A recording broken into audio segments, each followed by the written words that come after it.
2024 లేదా 25లో డిగ్రీ లేదా బీటెక్ చదివారా? సాఫ్ట్‌వేర్ జాబ్ కోసం ఎదురు చూస్తున్నారా? అయితే కోడ్ జ్ఞాన్ 100 డేస్ కోర్సులో చేరండి. జాబ్ సాధించండి. Welcome to Suman TV. నేను మీ సుమన్ టీవీ నాగ్. కొన్ని ఇళ్లలో గనక మనం చూస్తే పేరెంట్స్ దగ్గర నుంచి పిల్లలు ఆస్తి రాయించేసుకుంటారు. మొన్న ఈ మధ్య అయితే వీడియో మరీ దారుణంగా ఉంది. ఎలా అనంటే కన్న కూతురే తండ్రి దగ్గర ఆస్తి రాయించుకోవడానికి అని చెప్పేసి పడేసి కొడుతుందనమాట. అంత దారుణంగా ఉంది. ఈ మధ్య సోషల్ మీడియాలో చూశాను నేను ఆ వీడియో. చాలా బాధ అనిపించింది. అంత దారుణమైనటువంటి హీనమైన పరిస్థితిలో ఉన్నారు పిల్లలు కూడా. అంటే మొత్తం కాజేసేద్దామనో, లేదంటే తినేద్దామనో, లేదా ఉన్నప్పుడే మొత్తం వీళ్ళు ఏమనుకుంటున్నారో వీళ్ళ సరదాలకి, సోకులకి ఆ మాత్రం కూడా వెనక ముందు చూసుకోకుండా ఉన్నదాన్ని వీళ్ళే దోచేద్దాం అనుకునేటువంటి, ఉన్నప్పుడే దోచేద్దాం అనుకునేటువంటి మోటోలో ఉన్నారేమో నాకు తెలియదు. కానీ ప్రస్తుతం ఉన్నదానికి ఏంటంటే ప్రతి ఒక్కరు అండి, వెరీ రీసెంట్ ఇంకొక వీడియో కూడా చూడటం జరిగింది నేను. కన్నతల్లికి సంబంధించినటువంటి నగలు ఏవైతే ఉన్నాయో నాకే దక్కాలని చెప్పి రెండో కొడుకు చితి మీదకి అలా పడుకుండిపోవటం అనమాట. అంత దారుణమైన పరిస్థితిలో ఉన్నారు. అయితే లీగల్గా దీన్ని మనం ఏం చేయలేమా? ఏ విధంగా ఉంటుంది అనేది ఈరోజు మనతో పాటు హైకోర్టు అడ్వకేట్ అలగరి రవీంద్రనాథ్ గారు ఉన్నారు. అది వారి మాటలోనే తెలుసుకుందాము. Hello sir. హ్యాండీ నాగరాజ్ గారు. సార్, విచ్చలవిడితనానికి కూడా అదుపు లేకుండా ఉందన్నమాట. అవునండి. అంటే పేరెంట్స్ని కూడా వాళ్ళ దగ్గర నుంచి ఆస్తి రాయించేసుకొని బలవంత పెట్టి చనిపోయిన తర్వాత కూడా వదలట్లేదు కొంతమంది. అంత దారుణమైన స్థితిని మనం చూస్తూ ఉన్నాము. అలాంటి వాళ్ళు ఉన్నారు. లీగల్గా అసలు ప్రస్తుతం దీన్ని ఫేస్ చేసేటువంటి పేరెంట్స్కి మీరు ఏం చెప్తారు? సీనియర్ సిటిజన్స్ చాలామంది ఉన్నారు. వాళ్ళకి మాత్రం చాలా బాధగా ఉంటుందండి. లోపల గుండు సూది పెట్టి గుచ్చినట్టే ఉంటుంది. రోజు తెలియని అరణ్య రోజును అనుభవిస్తూ ఉన్నారు. నేను ఇలా చెప్తున్నాను కాదు, వాళ్ళు మేము ఫేస్ చేస్తున్న పరిస్థితి, ఇది మాదే, మా కోసమే వీడియో చేశారన్నంత ఇదిగా ఉంటారనమాట. కింద కామెంట్ బాక్స్లో పోస్ట్ చేసేసి మరీ చెప్తూ ఉంటారు. ఎందుకు అని అంటే వాళ్ళకి తెలుసు ప్రస్తుతం ఏం ఫేస్ చేస్తున్నారు అనేది. దీనికి లీగల్గా మనం ఏం చేయలేమండి అసలు. నాగరాజ్ గారు, రీసెంట్గా హన్మకొండ ఆ జిల్లా లావణ్య గారి దృష్టికి ప్రజావాణి అనే కార్యక్రమం నడుస్తూ ఉంటుంది. ప్రతి నెల రెండవ శనివారం పూట ఈ ప్రజావాణి అనే కార్యక్రమం. ఈ కార్యక్రమానికి వచ్చినటువంటి వినతులు ఏమైనా ఉన్నాయంటే పూర్తిగా సీనియర్ సిటిజన్స్, అందులో ఒక్కొక్కరిని కలిపితే ఒక్కొక్క వ్యధ. అది కథలు కూడా కదా, వ్యధలే. మా పిల్లల్ని ఇంత గారాభంగా పెంచుకున్నాం, రాత్రనక కష్టపడనక మా రెక్కల చాటున వాళ్ళని ఒక బిడ్డల్ని పెంచుకుంటే ఈరోజు మా ఆస్తుల్ని తీసుకొని, మా యొక్క ప్రాపర్టీస్ని తీసుకొని మమ్మల్ని అనాథల్లాగా రోడ్డు పక్కన మమ్మల్ని విసిరేసి వెళ్ళిపోతున్నారు అని చెప్పి ఒక్కొక్క వ్యక్తిని టచ్ చేస్తుంటే అది స్త్రీ పురుషులకు భేదం లేదు, పుట్టినటువంటి కొడుకులా కూతుర్లు అన్నటువంటి తేడా కూడా లేదు. వాళ్ళు ఒక్కొక్క కేసు, రీసెంట్ ఒక కేసు అయితే ఐలమ్మ సారయ్య అని ఒక కేసు. వాళ్ళకి యాక్చువల్గా 15 ఎకరాల భూమి. ఈ 15 ఎకరాల భూమిని తన ఇద్దరు కుమారులకి ఈజీగా రాసేశారు. అంటే 7.5 ఎకరాలు రాసేసి వాళ్ళ వరకు ఏమి ఉంచుకోలే. అక్కడ ఈరోజు ఏమైంది, ధరల యొక్క స్థాయి బాగా పెరిగింది. ఎకరం వచ్చేసరికి 50 లక్షల నుంచి 70 లక్షల రూపాయలు పెరిగింది. ఇమీడియట్గా వాళ్ళ ఆస్తి పెరిగిన తర్వాత ఆ మొత్తం ప్రాపర్టీని తీసుకొని తల్లిదండ్రులు నిర్దాక్షిణ్యంగా రోడ్డు మీదకి బయటికి మెడపెట్టి గెంటేశారు నాగరాజ్ గారు. ఆ వ్యక్తులు మాట్లాడుతుంటే చాలా బాధన పదం, బహుశా నవ్వుతుందేమో బాధన పదం కూడా, అంత దయనీయమైనటువంటి ఒక వ్యధ కనిపించింది. మరొక కథ, ఒక ఆవిడికి 4 ఆడపిల్లలు. ఆ 4 ఆడపిల్లలకు కూడా ఏం చేశారంటే ఆవిడ తనకున్నటువంటి మొత్తం తన భర్త చనిపోతే తనకున్న ప్రాపర్టీ మొత్తాన్ని కూడా 4 ఆడపిల్లలే కదా, చిట్ట చివరి సమయంలో ఆడపిల్లలను చూసుకోరా అన్నటువంటి దీంతో తనకు 35 గుంటల స్థలాన్ని తను అట్టే పెట్టుకొని మిగిలిన ప్రాపర్టీని తన 4 ఆడపిల్లలకి రాసేశారు. రాసేసిన తర్వాత చిన్నమ్మ ఏం చేసిందంటే ఆ 35 గుంటలు కూడా నీ పేరును రాసి ఏం పెట్టుకుంటావు, అది కూడా మా పేరును రాసేసి నీకు చివరక్షణం నేను పూర్తిగా చూసుకుంటాం అని చెప్పి మాయ మాటలు చెప్పి నమ్మించి వంచి ఆ తల్లిని ఆ 35 గుంటల భూమిని కూడా రాసేసుకున్న తర్వాత ఎప్పుడైతే రిజిస్ట్రేషన్ అయిపోయిందో 35 గుంటల భూమి కూడా రిజిస్ట్రేషన్ అయిపోయిన ఉత్తర క్షణం ఆ తల్లిని కూడా మెడపెట్టి గెంటేసుకుంది. ఆవిడ కూడా కలెక్టర్ గారి దగ్గరికి వచ్చి నా గోడ వెళ్ళబోసుకుంటుంది. ఇలా నాట్ ఓన్లీ నేను చెప్పేది ఇక్కడ హన్మకొండ ఒక్కడే కదండి, ప్రతిసారి ఆసేతు మనం ఏదన్నట్టుగా అటు శ్రీకాకుళం మొదలుకొని నెల్లూరు వరకు మన ఆంధ్రప్రదేశ్లో అయితే తెలంగాణ వ్యాప్తంగా ఉన్నటువంటి ప్రతి ఆర్డీఓ ఆఫీస్కి, అందుకే కోర్టులు ఏం చేస్తే అంటే ఈ వృద్ధులకు సంబంధించి సీనియర్ సిటిజన్ సంబంధించి ఈ కోర్టులకి రకరకాలుగా కేసులు పెళ్లిపికిపోతుంటే ఏం చేస్తారంటే ఇవి మా దాకా అవసరం లేదు, మీకు ఉన్నటువంటి ఆర్డీఓ దగ్గరే ఒక ట్రిబ్యునల్ ఏర్పాటు చేసాం, ఆ ట్రిబ్యునల్ స్థాయిలో మీకున్నటువంటి విషయాలు అన్ని కూడా అక్కడ చెప్పండి. ఆయనకి మ్యాజిస్ట్రేట్ పవర్స్ ఇచ్చి ఎవరైతే పిల్లలు అట్లా మెడపెట్టి గెంటేస్తే వారికి నోటీసులు అందజేసి వాళ్ళ ప్రాపర్టీస్ని మళ్ళీ వెనక్కి తీసుకొచ్చే ప్రయత్నం మీద ఆర్డీఓ గారికి వేరే పనేం లేదు.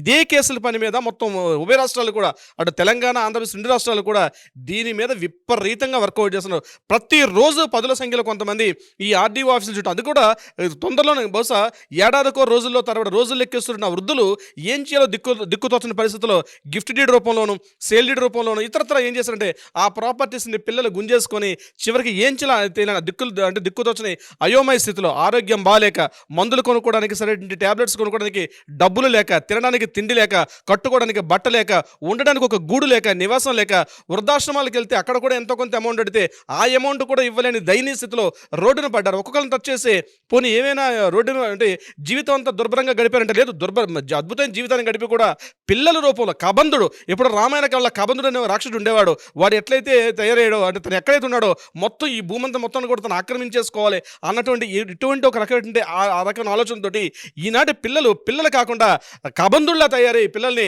వాళ్ళు కబంధుడిలాగా ఆ పిల్లల్ని ఆ తల్లిదండ్రుల్ని పూర్తిగా తమ కబంధాస్త్రాలతో ఆ వృద్ధ జీవుల్ని రాలిపోతున్నటువంటి ఆ జీవుల్ని నలిపి పడేస్తుంటే, అందుకే ఒక వ్యక్తి అన్నాడు, ఈ భారతదేశం బాగుపడాలంటే ఎలా ఉండాలి అని ఒక మాట్లాడితే, ఏ రోజైతే దేశంలో వృద్ధాశ్రమాలు లేకుండా ఉంటాయో ఆ రోజు మాత్రమే దేశం బాగుపడుతుందని చెప్పి ఒక వ్యక్తి చెప్పడం కూడా జరిగింది. వృద్ధాశ్రమాలు లేని భారతదేశాన్ని చూడాలనుకోవాలి నాగరాజు గారు. ఎందుకంటే వృద్ధాశ్రమాలు అంటే అనాథల వాళ్ళు ఏమైనా మిమ్మల్ని చిన్నప్పుడు మీరు మలమెత్తితే మలాన్ని తిత్తి, మీరు ఉచ్చలు పోస్తే మీ ఉచ్చల్ని తీసుకొని మిమ్మల్ని దగ్గరగా సేర తీసుకుని ఎన్నో రకాల శుశ్రూషలు చేసిన తల్లిదండ్రులని వృద్ధాప్యంలో వాళ్ళు మిమ్మల్ని అడిగేది ఏమీ కాదే, కాసింత నీడ, కాసింత ఒక మంచి మాట, ఆరోగ్యం బాగుందామా అంటే ఒక మంచి మాటతోటి వాళ్ళని ఎంతవరకు వాళ్ళు మనం చేయొచ్చు. కానీ ఆ మాటకు కూడా నోచుకోలేక అనేక రకాలుగా ఇబ్బందులు పడుతూ ఆ వృద్ధులు చూస్తున్న బాధ. అందుకే అన్నాడు, భారతదేశం ఇప్పుడు బంగారు స్వర్ణయుగం ఎప్పుడు వస్తుందంటే, ఏ దేశంలో అయితే నా భారతదేశంలో ఎప్పుడైతే వృద్ధాశ్రమాలు అన్నది ఎప్పుడైతే ఉండదో ఆ రోజే నా భారతదేశం స్వర్ణభూమిగా అంటే స్వర్ణ దేశంగా వెలుగుతుంది. ఇటువంటిది ఎప్పుడు గుప్తుల కాలంలో, సముద్ర గుప్తుల కాలంలో ఇలా ఉండేదట. వృద్ధాశ్రమాలు అన్న మాటే అసలు పదం ఉండేది కాదు. అలాంటి రోజు మళ్ళీ రావాలని కోరుకుందాం యాక్చువల్ నాగరాజు గారు. కానీ ఈ రోజున పరిస్థితుల్లో మన చట్టాలు చాలా వరకు సపోర్ట్ చేస్తున్నాయి. ఎన్నో రకాలుగా మనం 2007 యాక్ట్ తీసుకొచ్చాం, సీనియర్ సిటిజన్ ప్రొటెక్షన్ యాక్ట్ అని చెప్పి. ఆ యాక్ట్ ద్వారా ఎంతవరకు చట్టాలు అవుతున్నాయి, కానీ వ్యక్తుల్లో ఉన్నటువంటి వ్యక్తుల్లో అభిరుచులు మారకపోతే, వ్యక్తుల్లో అభిప్రాయాలు మారకపోతే ఇలాంటి వృద్ధులు ఇంకా తయారవుతూనే ఉంటారు. కానీ ఒకటి మర్చిపోతున్నారు, ఈ రోజు మనం యువకులుగా ఉన్నాం, కానీ కొద్ది రోజుల్లో మనం కూడా వృద్ధులు అవుతాం. మనం ఏదైతే పిల్లలను మనం వాళ్ళ పైన పెట్టుకున్న ఆశలు ఏదో ఒక రోజు నాడు వాళ్ళ తల్లిదండ్రులు చూస్తారు. ఒకప్పుడు మా చిన్నప్పుడు పుస్తకాలు నాగరాజు గారు, ఒక ఫోటో ఫ్రేమ్ కుటుంబం అంటే అందులో అమ్మ, నాన్న, కొడుకు, కూతురు, ఇద్దరు చంటి పిల్లలతో ఒక ఫుల్ ఫ్రేమ్ చూసేవాళ్ళం. ఈ రోజు మాత్రం అట్లా లేదు. నేను, మా ఆవిడ, నాకు ఒక పిల్లడు అన్నటువంటి ఒక ఫోటోలు మాత్రం చూస్తున్నాం. ఎప్పుడైతే మనతో పాటు మన ఫోటో ఫ్రేముల్లో మన తల్లిదండ్రులు కనిపించకపోతారో, రాబోయే రోజుల్లో భారతదేశంలో అటువంటి వృద్ధులు మన పక్కన ఫోటోల్లో కనిపించకపోతారో ఆ రోజు భారతదేశం పూర్తిగా అణిగిపోయినట్టు లెక్క. బస్ అటువంటి రాకూడదని కోరుకుందాం. ఇకపోతే నాగరాజు గారు, బీయింగ్ ఎన్ అడ్వకేట్గా నేను చూస్తున్నాను, ప్రతిరోజు మేము చూసే 10 కేసుల్లో సుమారుగా 3 నుంచి 4 కేసులు మా పిల్లల వల్ల ఇబ్బంది పడుతున్నాం, మా పిల్లలు మమ్మల్ని మెడపెట్టి గెంటేశారు అని చెప్తూ నా దగ్గరకు వచ్చే కేసులే. అందులో కనీసం 2-3 కేసులు నాకు అవే కనిపిస్తున్నాయి. నేను ఏమంటానంటే, ఇటువంటి వాళ్ళకి వృద్ధులకి పిల్లలు చూస్తే కార్పొరేట్ సంస్థల్లో పనిచేస్తూ లక్షల్లో జీతాలు సంపాదిస్తున్నారు. కానీ తల్లిదండ్రులకి ఒక 5,000, 10,000 పెట్టాలంటే లెక్కలకి వేసుకుంటారు. ఈ రోజు నువ్వు నా అన్నర్థం ఈ వారం తండ్రి దగ్గర ఉండు, ఈ వారం తల్లిని ఇక్కడ పెట్టు, నేను ఈ వారం చూసుకుంటా, నువ్వు ఆ నెల చూసుకొని చెప్పు వంతుల వారిగా వేసుకుంటూ కుటుంబాలు చాలా వరకు కనిపిస్తున్నాయి. ఈ వీడియో చూసిన చాలా మందికి అనుభవాలు ఉంటాయి. పిల్లలు కూడా ఒకసారి గుండె మీద చేసుకొని చెప్పండి, నిజంగా మీ తల్లిదండ్రులు మీరు ఇలానే ప్రవర్తిస్తున్నారు. చాలా మంది నా దగ్గరకు వస్తున్న కేసులు పెట్టి చెప్తున్నారు నాగరాజు గారు. కానీ గుర్తుపెట్టుకోండి, చట్టం అనేది మన పక్కన ఎప్పుడు పక్కలో బలిలా ఉంటుంది.